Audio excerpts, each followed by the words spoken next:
Bonjour les cancers, bienvenue sur votre nouvelle vidéo des énergies. J'espère que vous allez bien les cancers, que vous êtes en forme.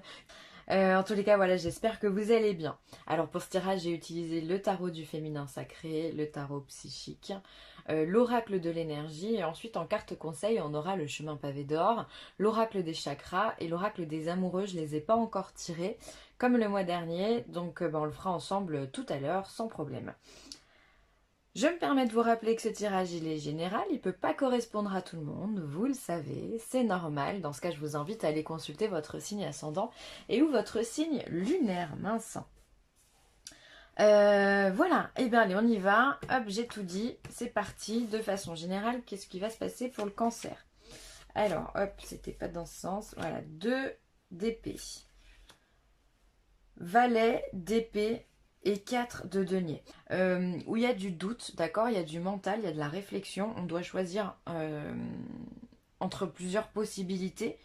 Le 2 d'épée, c'est vraiment le doute qui est instauré, on ne sait pas, on est un peu dans ses pensées, on ne sait pas si on doit aller à droite, si on doit aller à gauche, ou rester au centre.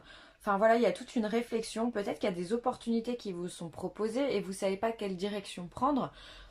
Ce qui peut paraître un petit peu logique puisque on est à court terme, on a du mal à visualiser le monde de demain. Et je pense que ça peut vous bloquer, vous les cancers, de ne pas pouvoir vous projeter, puisque vous êtes souvent dans vos...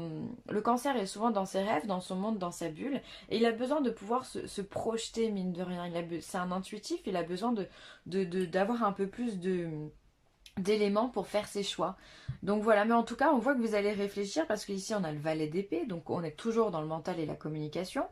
Et ce valet, lui, il va venir nous dire qu'il y a une certaine logique dans votre réflexion et vous ne laissez rien au hasard, d'accord? C'est vraiment le valet d'épée, c'est l'étude, c'est on étudie, on fait des formations, on fait des stages, enfin voilà, c'est vraiment l'ado qui est au collège ou au lycée, enfin voilà, c'est vraiment l'idée de cette carte-là, c'est-à-dire qu'on va venir étudier. Donc ici, vous avez un choix et vous allez étudier toutes les possibilités qui s'offrent à vous pour pouvoir faire le meilleur choix, d'accord? Pourquoi vous allez étudier très patiemment ce choix-là? Parce qu'ici, on a le cas de denier. Le cas de denier, c'est qu'on n'a pas envie de perdre. On n'a pas envie de se faire léser ou biaiser. On n'a pas envie de perdre ce que l'on a. On veut que le choix que l'on va faire soit fructueux. À juste titre, hein, qui n'a pas envie de ça? Donc voilà, il y a quelque chose qui pèse, il y a quelque chose d'important. Ça peut être en lien aussi de ne pas vouloir perdre de l'argent, de ne pas vouloir perdre un bien ou du matériel ou un confort. Il y a cette idée vraiment de... On n'a pas envie de chuter, d'accord? On voit ici qu'il y a des anges qui sont en train de chuter. On n'a pas envie de ça. Nous, on veut juste entrer dans la lumière et pas forcément perdre des plumes comme les anges ici en ont perdu. C'est pour ça que vous allez mûrement réfléchir.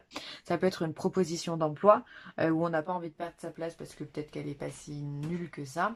Et donc on va vous regarder, peser le pour et le contre de savoir si vous êtes gagnant dans l'histoire en changeant de travail.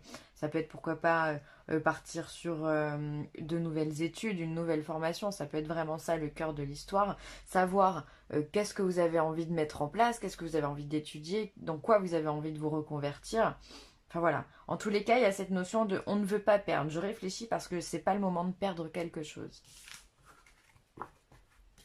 Hop.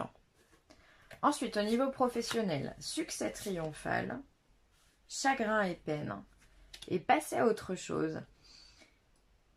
Il est peut-être bien là votre choix, il est peut-être bien au niveau professionnel. On voit que dans le travail que vous faites, eh bien vous êtes reconnu pour être un bon élément. Peut-être que si vous êtes à votre compte, eh bien les clients sont satisfaits de votre prestation ou enfin voilà, en tous les cas vous triomphez, vous êtes victorieux, enfin, on vous reconnaît pour vos capacités et ça fait plaisir, d'accord? Par contre, on voit que vous, ça ne vous satisfait pas. Peut-être que vous êtes bon dans un domaine, mais que vous, le travail que vous accomplissez ne vous plaît pas.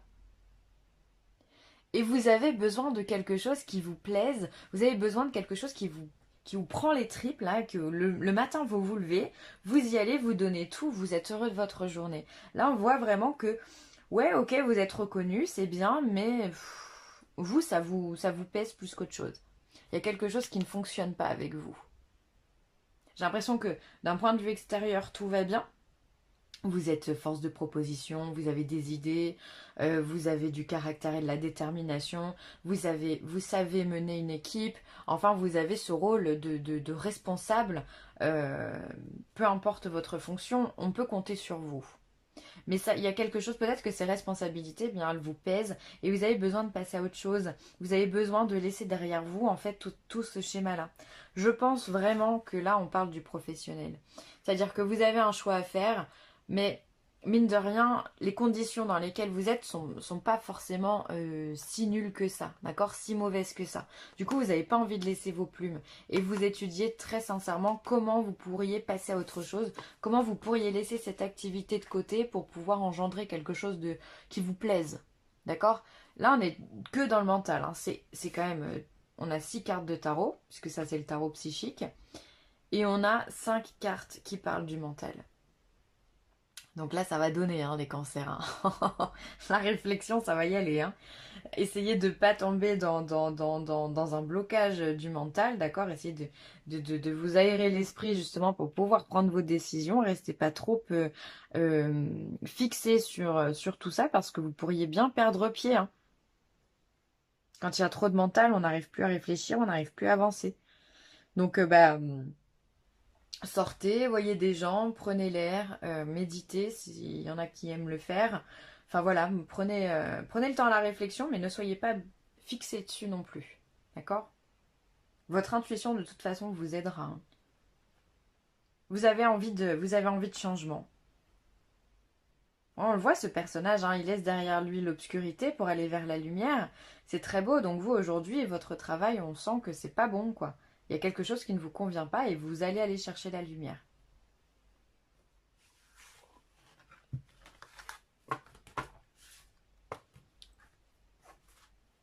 Ensuite, au niveau sentimental, on a l'attachement. On a le 7e chakra, donc l'ange Uriel, et on a un homme qui tient un cœur. Je pense qu'il y a beaucoup d'amour, il y a beaucoup de personnes qui vont tomber amoureux ou qui vont avoir un petit coup de foudre. On voit qu'il y a un attachement. Alors, moi, l'attachement est la carte du 7e chakra, donc c'est le chakra coronal, celui qui est au-dessus ici de notre crâne, qui vient nous parler de connexion, de synchronicité, de rêve médiumnique, de messages aussi, voilà, de clairvoyance et tout ça. Eh bien, ces deux cartes me laissent dire qu'effectivement, il pourrait y avoir des coups de foudre. Il pourrait y avoir des âmes sœurs qui se rencontrent au premier regard et bim, ça le fait, on tombe amoureux très rapidement. On voit que c'est réciproque puisqu'on a un homme qui tient un cœur. Alors soit vous êtes un homme et vous allez tomber amoureux, soit mesdames, vous allez tomber amoureuse d'un homme. D'accord? Et d'un homme qui a cet amour réciproque parce que c'est un homme qui est prêt à donner son cœur, qui est prêt à partager son cœur avec quelqu'un. Donc c'est plutôt ultra positif. C'est-à-dire que là, il y a vraiment, pour les célibataires, il y a de la rencontre. Il y a des choses qui arrivent et de façon instinctive. C'est vraiment le scénario du... Je me balade pour faire mes courses et je tombe, bim... Au premier regard, il se passe quelque chose. Je tombe face à face à un homme, voilà, on s'y attend pas. Ça peut être en soirée avec des amis. Voilà, on fait de nouvelles rencontres et effectivement, ça match. Ça match, c'est très positif. Alors attention à l'attachement également, parce que c'est une carte qui a double sens. Puisque l'attachement, on peut tomber amoureux, on peut avoir des sentiments et s'attacher à quelqu'un, c'est très bien. Mais il peut y avoir aussi cette notion de possessivité et de jalousie. Donc pour toutes les personnes qui seraient comme ça, faites attention et essayez de maîtriser justement cette jalousie, cette possessivité qui pourrait justement nuire à un couple. Donc là, on va peut-être un peu plus parler pour les gens qui sont en couple. Ça pourrait être un homme à qui ça nuit, ou alors vous nuisez à un homme. Et donc dans ce cas, attention parce que le cheminement, il peut être un peu compliqué. Donc si pour toutes les personnes qui se sentent un peu trop attachées, qui n'arrivent pas justement à lâcher prise par rapport à cet amour, on vous demande vraiment de vous concentrer sur votre intuition. Votre intuition est juste. Vous êtes un signe d'eau, vous êtes connecté quoi qu'il arrive. Donc là, vraiment faites attention à tous ces messages qu'on vous envoie, à tous vos ressentis. Il n'y a pas de faux ressentis. Donc faites-vous confiance, d'accord? Ne débordez pas dans un attachement trop obsessionnel. Hop, allez, un petit coup de café. Et on y va. Alors qu'est-ce qu'on va prendre? Eh bien on va prendre l'oracle des chakras. Allez, qu'est-ce que l'oracle des chakras a à dire au cancer? Qu'on vient de dire au cancer. Amour propre, assurance, estime de soi, confiance en soi, fierté. Ça c'est excellent. On a une carte qui vient nous parler du chakra du plexus solaire. Oh là là, il est venu de loin celui-là. J'arrivais plus à trouver le nom. Voilà, donc c'est celui qui est au-dessus du nombril. Vraiment au niveau du sous la poitrine et au-dessus du nombril. Voilà, et c'est celui qui vient vous parler justement. Il est de couleur jaune et il vient nous parler de tout ça, de votre assurance. Il vient vous donner la confiance. C'est un peu le soleil des chakras, quoi. C'est celui qui vous donne la foi, l'énergie. On a le chakra sacré en bas et qui lui va être de couleur orange et qui va vous donner des envies, des impulsions, des petites idées, des graines à planter, à faire germer. Et justement, avec ce chakra du plexus solaire, eh bien, on va venir concrétiser tout ça. Ça va nous apporter tous les moyens possibles pour mettre en œuvre ce que l'on a envie de réaliser. Donc on va être dans la joie, on va être dans la confiance en soi, dans l'assurance, on va avoir envie de tout donner pour pouvoir mettre à bien tout ça.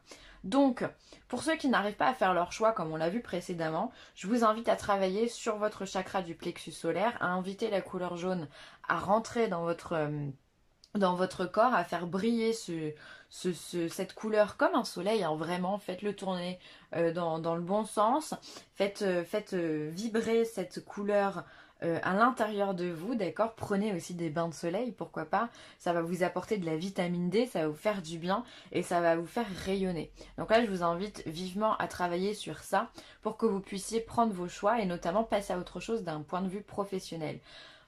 Je ne pense pas que vous soyez d'un caractère à manquer de confiance en vous, en tous les cas en général, mais là, il pourrait bien qu'il y ait cette notion à remettre en place, d'accord? Pour pouvoir vous redonner de nouvelles idées et surtout remettre en place une belle impulsion.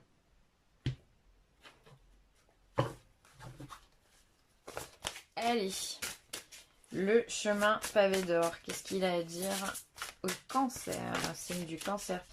Ascendant, lunaire, qu'est-ce qu'on a à dire pour le cancer? Hop là.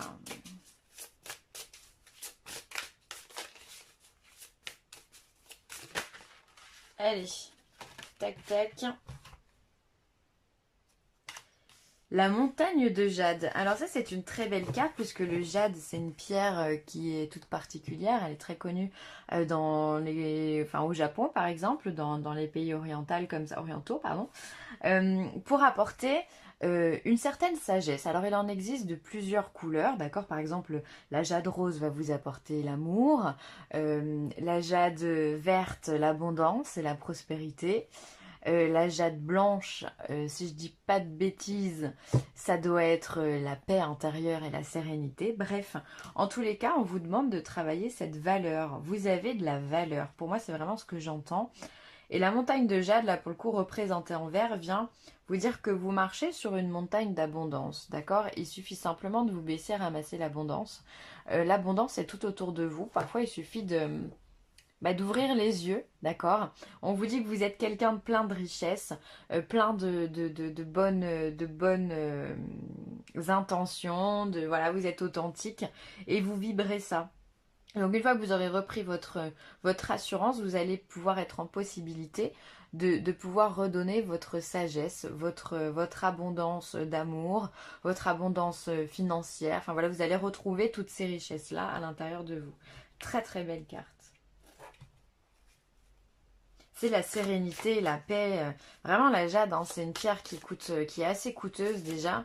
Et c'est signe de richesse hein, dans les pays asiates. Et c'est vrai que voilà, je suis contente que vous l'ayez parce que ça veut dire que vous avez cette richesse en vous et que vous pouvez la distribuer, d'accord? Montrez-la. Peu importe la qualité que vous voulez mettre en avant, montrez votre richesse. Et ensuite, on a cette carte qui a sauté.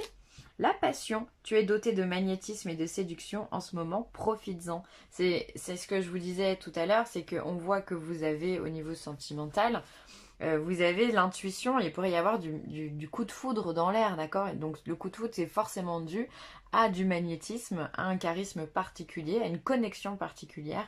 Attention à la passion avec la carte de l'attachement, comme je vous l'ai dit, ça pourrait vous jouer des tours. Voilà les amis, je vais m'arrêter là. Merci d'avoir écouté cette vidéo. N'hésitez pas à partager, à liker ou à commenter. Et puis ben, je vous souhaite plein de belles choses. Allez, à plus tard. Ciao.